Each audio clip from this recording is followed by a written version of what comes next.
ये है planet earth और आज हम बात करेंगे साउथ अमेरिका की ज्योग्राफी की। साउथ अमेरिका की ज्योग्राफी में हम देखेंगे इसकी पोजीशन कहाँ है ग्लोब में और बाकी क्या क्या इसके ज्योग्राफिकल फीचर्स हैं, क्या इंपॉर्टेंट क्वेश्चंस हो सकते हैं इसकी ज्योग्राफी को लेके। ये एक मैप है साउथ अमेरिका का जिसमें हम देख सकते हैं कि हमारे पास 12 सोवरेन कंट्रीज हैं। इसके अलावा कुछ छोटे छोटे आइलैंड कंट्रीज भी हैं और जो कि या तो ब्रिटिश ओवरसीज टेरिटरीज है, जैसे हम देख सकते हैं 2 ब्रिटिश ओवरसीज टेरिटरी है, फॉकलैंड आइलैंड है और साउथ जॉर्जिया। ये दोनों ब्रिटिश ओवरसीज टेरिटरीज है। इसके अलावा अगर हम देखें तो हमारे पास ये फ्रेंच गुयाना है that belongs to France.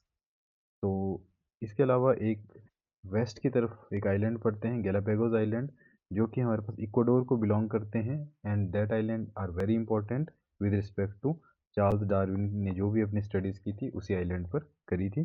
South Georgia के साथ साउथ सैंडविच आइलैंड भी है जो कि यहाँ मैप में नहीं दिख रहे हैं, that also belongs to Britain, British की ही ओवरसीज टेरिटरी है वो। तो अब हम देखेंगे 12 जो हमारे पास कंट्रीज हैं that are sovereign countries in South America. Venezuela in north, then after Colombia, Ecuador, Peru, then Brazil, then Guyana, French Guiana as we already talked, ये जो है हमारे पास फ्रांस की ओवरसीज़ टेरिटरी है, सूरीनाम। इसके अलावा अगर हम देखेंगे Bolivia as well as Paraguay, these are the 2 countries that are landlocked, only 2 countries in South America that are landlocked. बाकी सभी कहीं न कहीं ओशन के साथ अपनी बाउंड्रीज़ शेयर करती है। फिर हम देखेंगे Chile, then after Argentina as well as Uruguay. These are all 12 countries that are sovereign countries with respect to south America. History को लेकर एक इम्पॉर्टेंट पॉइंट है यहाँ पे जो हमें डिस्कस करना चाहिए। 1494 में जो है सबसे पहली जो हमारे पास कॉलोनियल पावर्स थी दो most important, Spain as well as Portuguese, उनके बीच में एक ट्रीटी हुई थी जिसे बोलते हैं ट्रीटी ऑफ टॉर्डेसिलस। इसको हम इस तरह से लिखेंगे टॉर्डेसिलस। ये ट्रीटी क्या थी, ये पूरी दुनिया को कॉलोनाइज करने निकले थे। देन दे डिसाइडेड कि हम अटलांटिक ओशन के बीच में एक लाइन खींच देते हैं और उस लाइन के जो भी वेस्ट में होंगे वो सब स्पेन को बिलोंग करेगा और जो भी ईस्ट को होगा वो पोर्चुगीज को बिलोंग करेगा। बाद में तो सबसे बड़े कॉलोनाइजर ब्रिटिश बन के उभरे। तो this was at the start of colonial period, जब जो है यूरोप के से जो है कॉलोनाइजर ने बाहर जाना शुरू ही किया था। एज वी ऑलरेडी टॉक्ड 1494 की ये ट्रीटी है, treaty of Tordesillas. This is also important. इसके अलावा हमें जो ध्यान में रखना है that is the capitals of all the countries, कहाँ कहाँ इनकी कैपिटल और क्या कैपिटल के नाम है और ज्योग्राफिकली कैपिटल कहाँ लोकेटेड है। जैसे हम देख सकते हैं वेनेजुएला की कैपिटल कराकास है, सबसे नॉर्थ में ये कैपिटल है। देन आफ्टर कोलंबिया की कैपिटल है बोगोटा और जॉर्ज टाउन है हमारे पास गुयाना की।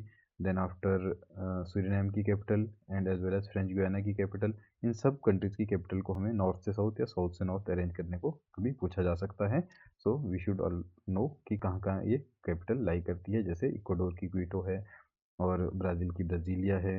लापेज जो कैपिटल है that is of Bolivia and Peru की कैपिटल है लीमा एंड सेंटियागो चिले की कैपिटल है। ब्यूनस आयरिस अर्जेंटीना की कैपिटल है। मोंटेवीडियो जो कैपिटल है that is of Uruguay and this location is important because this lies in the plate estuaries के पास ये लाई करता है ये place and this is very important for fishing. ये जो यहाँ पे जोन है प्लेट एस्चुरी वाला, ये फिशिंग के लिए बहुत इंपॉर्टेंट है और बहुत ही densely populated, one of the highly या मोस्ट डेंसली पॉपुलेटेड एरिया है ये वर्ल्ड का। तो दिस इज़ ऑल्सो इम्पॉर्टेंट। और ये जो दो कैपिटल देख सकते हैं हम, दो कंट्रीज़ की कैपिटल इस प्लेट एस्चुरी पर जो है लाई करती है। तो इस तरह से हमें कैपिटल्स का भी पता होना चाहिए। और कुछ इंपॉर्टेंट सिटीज़ है जैसे रियो de Janeiro, this is also important. Along with this southern Pacific ocean का जो ईस्टर्न पार्ट है यहाँ पर एक बहुत ही इंपॉर्टेंट फिनोमिना होता है वार्मिंग ऑफ द ओशन। ये जो वार्मिंग अप होती है ओशन की, इसकी वजह से बहुत ही इंपॉर्टेंट हमारे पास फिनोमिना देखने को मिलते हैं जिन्हें हम कहते हैं El Nino as well as La Nina. मतलब अगर warming up of the ocean होगी तो हम इसको कहेंगे El Nino event. In that case हमारे पास क्या होता है कि जो ओशन का पानी जो है कंपैरेटिवली काफ़ी वार्म हो जाता है, जिसकी वजह से हाफ ऑफ द ग्लोब का जो है हमारे पास वेदर जो है इम्पैक्ट होता है। स्पेशली अगर हम मानसून की बात करें तो मानसून पर भी इसका इम्पैक्ट पड़ता है। इंडियन मानसून की हम बात कर रहे हैं। तो अगर हम ऐसे किसी इवेंट को जो कि time as well as space में बहुत डिस्टेंस पे हो रहा है, टाइम का मतलब क्या है, बिकॉज ये वार्मिंग अप अप्रॉक्सीमेटली मार्च के क्रॉस में होती है और स्पेस मतलब ये यहाँ पे सदर्न पैसिफिक ओशन में हो रही है। इम्पैक्ट किसको कर रही है, इंडियन मानसून को। एक एग्जांपल के तौर पे देख रहे हैं, मानसून कब आ रहा है हमारे पास, जून जुलाई अगस्त के आसपास मानसून आ रहा है। अगेन जो स्पेस मतलब डिस्टेंस है बहुत ज़्यादा इन दो प्लेसेस के बीच में, तो ऐसी स्थिति को हम क्या बोलते हैं, मीटरोलॉजिकल टेली कनेक्शन। मतलब टाइम और स्पेस में दोनों इवेंट जो है बहुत दूर दूर हो रहे हैं बट एक दूसरे को इम्पैक्ट कर रहे हैं, that we call meteorological teleconnection. There is an important geographical feature that is here Lake Titicaca. This is lies between Peru as well as Bolivia. इन दो कंट्रीज के बीच में लाई करती है, बाउंड्री पर लाई करती है। And this is important because ये काफ़ी ज़्यादा अल्टीट्यूड पर ये लेक एग्जिस्ट करती है। साउथ अमेरिका जो है कुछ एक ग्रासलैंड्स के लिए बहुत इंपॉर्टेंट है या फेमस है। जैसे हम देख सकते हैं कि अर्जेंटीना, अर्जेंटीना में लाई करता है जो ग्रासलैंड है that we call pampas, as well as हमारे पास वेनेजुएला और इसके जो एडजॉइनिंग एरिया में या कोलंबिया में स्पेसिफिकली जो ग्रासलैंड लाई करते हैं उन्हें लानोस कहते हैं। और जो हमारे पास अर्जेंटीना में पम्पास है ये अर्जेंटीना के साथ साथ ब्राज़ील का भी कुछ पार्ट कवर करते हैं, यूरुग्वे का भी कुछ पार्ट कवर करते हैं, सदर्न जो ब्राज़ील का जो ये वाला एरिया है इसको कवर करते हैं। तो ये हमारे पास कुछ इंपॉर्टेंट दो ग्रासलैंड है। इसके अलावा जो है सिराडो दैट बिलोंग्स टू ब्राज़ील, यहाँ बीच में एक एरिया है, इसको हम आगे फर्दर देखेंगे। तो दैट इज़ द, अगर ग्रासलैंड आ जाए सिराडो तो दैट इज़ इन ब्राज़ील। तो ये 3 ग्रासलैंड्स हैं। इसके अलावा भी और फीचर्स है, ग्रासलैंड फीचर्स हैं but these are important. As we can see जो हमारे पास इक्वेटर लाइन है वो यहाँ से पास करती है 0 डिग्री जो लाइन है। तो इस एरिया में जो हमारे पास ग्रासलैंड होंगे दैट इज़ ट्रॉपिकल ग्रासलैंड। और यहाँ पर जो हमारे पास जो ग्रासलैंड होंगे जो हमारे पास ट्रॉपिक ऑफ कैप्रिकॉर्न के नीचे को लाई करते हैं that will be temperate grassland.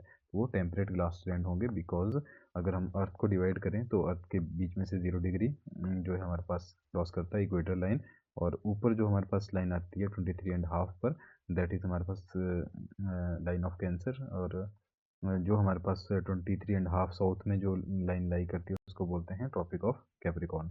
तो इस तरह से जो है ट्रॉपिक ऑफ कैप्रिकॉर्न के साथ या उसके पास जो नीचे को जो लाई करते हैं जो ग्रासलैंड उनको टेम्परेट ग्रासलैंड बोलते हैं। जैसे हम स्पेसिफिकली अगर हम साउथ अमेरिका के केस में देखें तो हमारे पास जो है टेम्परेट ग्रासलैंड है जो लाई करते हैं हमारे पास अर्जेंटीना में, जिसको पैटागोनियन स्टेपी भी कहते हैं। यहाँ पैटागोनियन डेजर्ट भी है बट यहाँ पे जो तो ग्रासलैंड है उसको हम पैटागोनियन स्टेपीज बोलते हैं।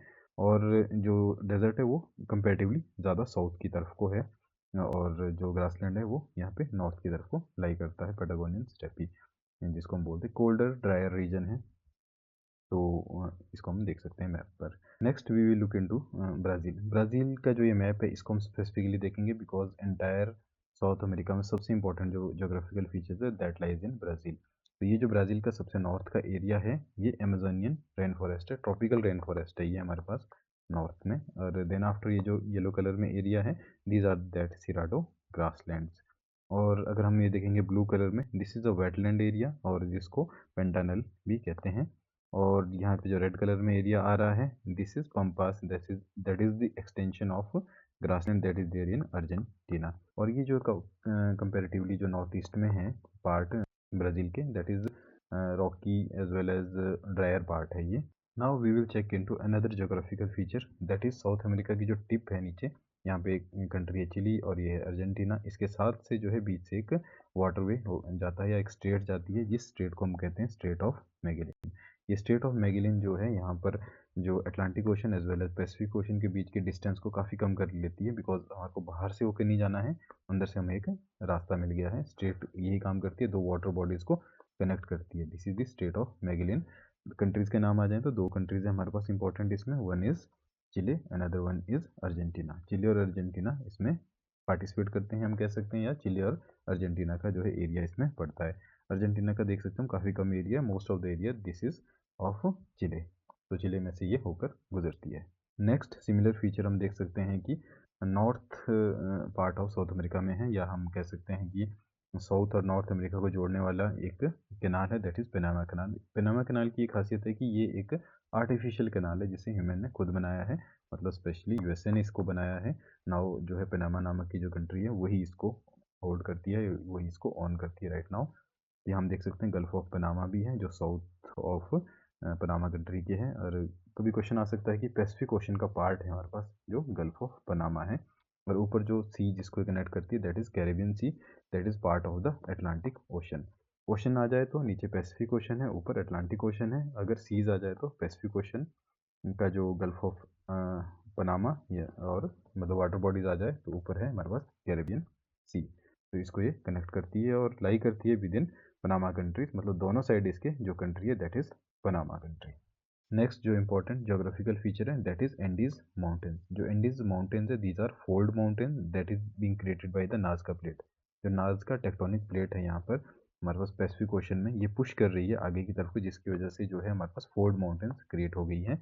और ये जो फोल्ड माउंटेन्स है दीज रन नॉर्थ साउथ, और ये जो नॉर्थ साउथ रन कर रही है फोल्ड माउंटेन ये है Andes mountains, one of the longest mountain chain in the world. अगर हम इसको देखें तो इसमें जो है हमारे पास कौन कौन सी कंट्री इसका पार्ट है। नॉर्थ से शुरू करें, Venezuela, Colombia, Ecuador, Peru, Bolivia as well as Chile and Argentina. 7 countries में से होकर ये जो है जाती है Andes mountains. Another thing we can see, these are two important deserts in South America. This Patagonian desert जिसकी हमने बात की थी अर्जेंटीना में है, और this is the Atacama desert। ये दो डेजर्ट है। Atacama desert is most famous because Peru and Chile की बॉर्डर का जो एरिया है अटाकामा डेजर्ट में, this is the driest place in the world. मतलब बहुत ज़्यादा कम यहाँ पे बारिश होती है, ना के बराबर बारिश होती है, बहुत ही ड्राई प्लेस है। और ये इसको टफ भी माना जाता है एडवेंचर के पॉइंट ऑफ व्यू से, यहाँ पे बहुत से लोग जाते हैं। Now we will look into the water bodies. This is the southern tip of South America, और यहाँ पर हम केप हॉर्न देख सकते हैं। This is the southern most part of the South America, और इस ये जो पार्ट है Cape Horn this is part of Chile. अगर हम मैप में देखते हैं तो हमें ऐसा लगता है कि अर्जेंटीना का पार्ट है, but this is part of Chile. और इसके बीच में और अंटार्कटिका के बीच में जो पैसेज है that is Drake passage. This is most important geography point of view से कि ये कहाँ लाई करता है ड्रेक पैसेज और किसको ये कनेक्ट करता है। यहाँ हम अनदर मैप में देख सकते हैं ड्रेक पैसेज को। This is between Antarctica as well as South America, southern tip of South America, और यहाँ पर अटलांटिक ओशन और यहाँ को हमारे पास सदर्न ओशन को ये कनेक्ट करता है Drake passage. Now we will study about some of the currents. Oceanic currents की हम बात कर रहे हैं, उनकी हम स्टडी करते हैं। जैसे हम यहाँ देखते हैं ये कंट्री है ब्राज़ील। ब्राज़ील के साथ से जो नीचे को करंट जाता है उसको हम कहते हैं ब्राज़ीलियन करंट, और that is warm current. Warm current क्यों है? एक तो स्पेसिफिकली है कि ये हमारे पास इक्वेटर से जो है पोल की तरफ को मूव कर रहा है, मोस्टली करंट वो वार्म करंट होते हैं। सेकेंड करंट इंपॉर्टेंट है यहाँ पे फॉकलैंड करंट। जो फॉकलैंड करंट है फॉकलैंड आइलैंड के साथ से आ रहा है, ये कोल्ड करंट है बिकॉज पोलर साइड से आ रहा है, मतलब हायर लेटीट्यूड से लोअर लेटीट्यूड की तरफ को ये आ रहा है, तो ये कोल्ड करंट है। और यहाँ पे दुनिया का सबसे important current that is Peru current, और that is also known as Humboldt current that lie over here, and this current is again a cold current. इसी करंट की कोल्ड करंट होने की वजह से अटाकामा डेजर्ट यहाँ बहुत ही ड्राई प्लेस है। ये क्यों ऐसा होता है ये ज्योग्राफी की डिटेल में हम देख सकते हैं कि जहाँ कोल्ड करंट जो है कोस्ट के साथ होता है तो वहाँ किस तरह का जो है वेदर होगा, या जहाँ वार्म करंट होगा तो वहाँ किस तरह का वेदर होगा। इसके अलावा अगर हम देखें तो यहाँ पे जो है north as well as south equatorial current, north equatorial current and south equatorial current जो है यहाँ पे इस अटलांटिक ओशन में देखे जा सकते हैं। नॉर्थ इक्वेटोरियल करंट नॉर्थ में है, साउथ इक्वेटोरियल करंट साउथ में है, जो कि दो पार्ट में डिवाइड हो जाता है फर्दर। और इसके अलावा हमारे पास यहाँ पे सदर्न अटलांटिक ओशन में जो है एक इस तरह से जब ये एंटी क्लॉकवाइज दायरे बनाता है, दायरे मतलब सर्कुलेशन बनाता है, इन दैट केस जो है हमारे पास ये आता है south Atlantic current. Now again one of the important feature of South America, यहाँ पे जो 3 कंट्री बोलीविया, चिले एज वेल एज अर्जेंटीना, यहाँ पे बहुत ज़्यादा इस एरिया में स्पेसिफिकली जो है लिथियम देखने को मिलता है, इसीलिए इस एरिया को कहा जाता है लिथियम ट्राइंगल। और जो लिथियम ट्राइंगल, लिथियम इम्पॉर्टेंट है बैटरीज को बनाने के लिए। लिथियम आयन बैटरीज जो है बनाई जाती है, जो कि हमारे पास जो है इलेक्ट्रिक व्हीकल्स वगैरह के लिए भी यूज़ होती है। तो this place is also important, इसी एरिया में ज़्यादा लिथियम पाया जाता है। Now we again come to the main map. अगर हम अब देखेंगे कोई और हमारे पास इंफॉर्मेशन जो छूट जाती है वो हम यहाँ देखते हैं।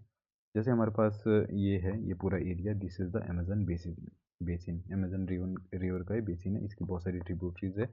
और अगर हम वाटर के वॉल्यूम के पॉइंट ऑफ व्यू से देखें तो दुनिया की सबसे बड़ी रिवर है, और अगर लेंथ के पॉइंट ऑफ व्यू से देखें तो नाइल के बाद ये सेकंड नंबर पर रिवर आती है। तो this is the Amazon forest का जो एरिया है, mostly this is the area.